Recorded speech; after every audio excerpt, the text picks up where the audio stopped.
Welcome to This Explainer. Today, we're jumping right in and impartially breaking down a highly specific set of political arguments that recently aired on Fox Business. We're going to be looking at a really interesting conversation between host Larry Kudlow and Hoover Institution historian Victor Davis Hanson. Basically, they're dissecting what they see as a massive shift in power dynamics within the Democratic Party, specifically the rise of what they are calling democratic socialism.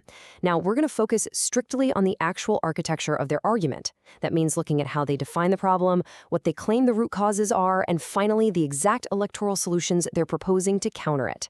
So here is our agenda for today. First up, the socialist power shift. Second, the anti-Semitism allegation. Third, campaign rhetoric versus reality. And finally, number 4, the proposed GOP playbook.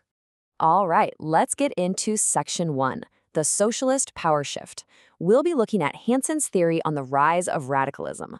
Now, Hanson doesn't see this sudden acquisition of power by democratic socialists as just some random ideological drift. He actually argues it's the result of 3 very distinct catalysts. First, he says the mainstream democratic establishment has effectively lost power, citing their struggles with the presidency, Congress, and the Supreme Court, which has created a massive vacuum. Second, he points to a consuming obsession with Donald Trump that he claims pushes the party further left. But it's really the third point he emphasizes the most. He describes a post-October 7th nexus. And by nexus, Hanson means a dangerous merging and emulation of radicalism between certain immigrant communities and activists on college campuses following the October 7th attacks. He claims that the Democratic Party establishment tried to appease this growing faction, only to realize way too late that they had completely lost control of their own base. Moving on to Section 2, the anti-Semitism allegation, covering the alleged links between socialism and bigotry. This brings us to a really core, incredibly emotionally charged part of their critique. And honestly, it's exactly the kind of heavy-hitting rhetoric you can expect to dominate your news feeds moving forward. Take this direct quote from Donald Trump, which was actually played during the Fox Business broadcast. He was targeting a political candidate named Abdul El-Sayed, saying he doesn't love Israel, he doesn't love Jewish people, he hates them. Kudlow actually praises this really blunt approach. He argues the GOP simply cannot afford to go soft here. The conservative argument is that criticism of Israel from the far left isn't just a basic geopolitical disagreement, but is deeply rooted in outright bigotry that needs to be called out aggressively. To deepen this point, Hanson relies on a pretty stark historical comparison.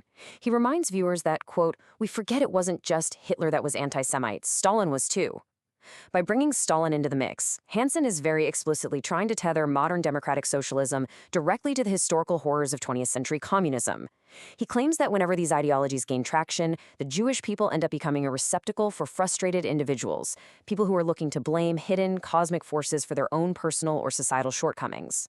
And according to Hanson, this historical pattern, it's repeating itself right now. So what does this look like on today's political battlefield? Well, Hanson asserts that this hatred has essentially become a 360-degree movement.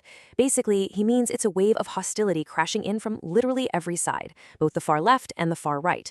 In this scenario, he posits that the mainstream Republican Party and the MAGA movement are the only ones left acting as a desperate finger in the dike, just trying to hold back the flood.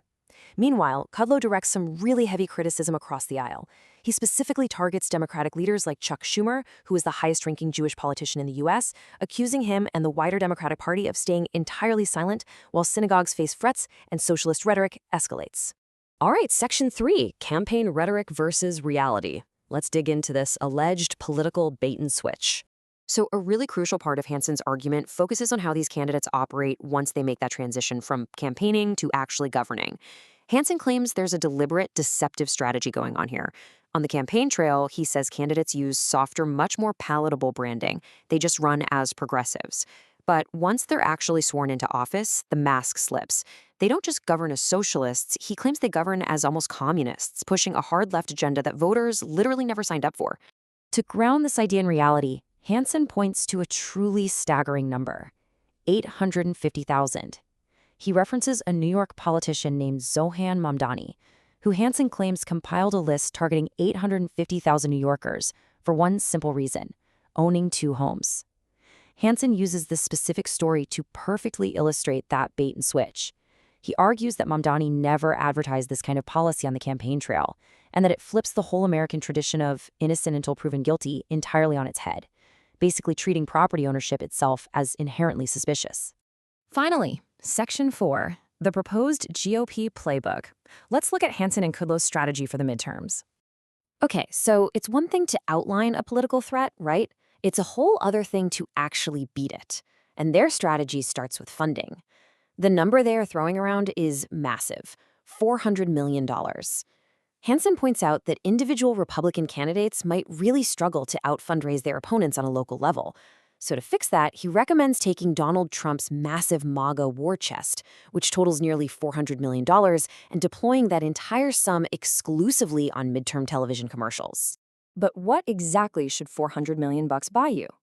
Hansen outlines a very precise three-step ad strategy, and it's definitely worth paying attention to because this is the exact architecture of the political ads you're going to be seeing non-stop in the coming months. Step 1. Use the opponent's exact unedited words. Don't even try to spin it, just play the clips at what they've said and let their own words convict them. Step 2. Highlight their rhetoric against success. Hansen points out that these candidates often attack oligarchs and highly successful figures like Elon Musk, which he thinks will completely alienate aspirational American voters. And step 3, what Kudlow calls punching through the veil of affordability.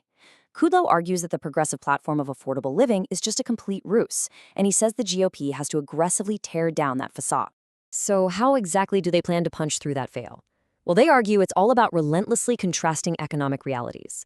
Hansen and Kudlow believe the GOP absolutely must highlight the stark economic differences between the two administrations. They want every single commercial to remind voters that under Joe Biden, the inflation rate hovered around 5.2%, whereas under Donald Trump, it was significantly lower.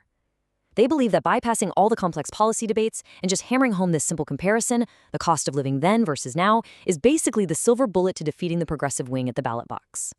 So we've walked through the entire architecture of their argument today, from the alleged causes of radicalization, straight through those historical comparisons, all the way down to a $400 million midterm ad strategy.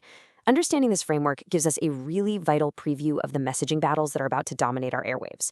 But the ultimate question still remains. When all this rhetoric meets reality, will this aggressive strategy of emphasizing historical links and contrasting inflation data actually resonate with voters? As we head closer to the midterms, it definitely leaves us wondering just how blurry the line between campaign rhetoric and actual governance has become. Thanks so much for joining me for this explainer, and stay curious.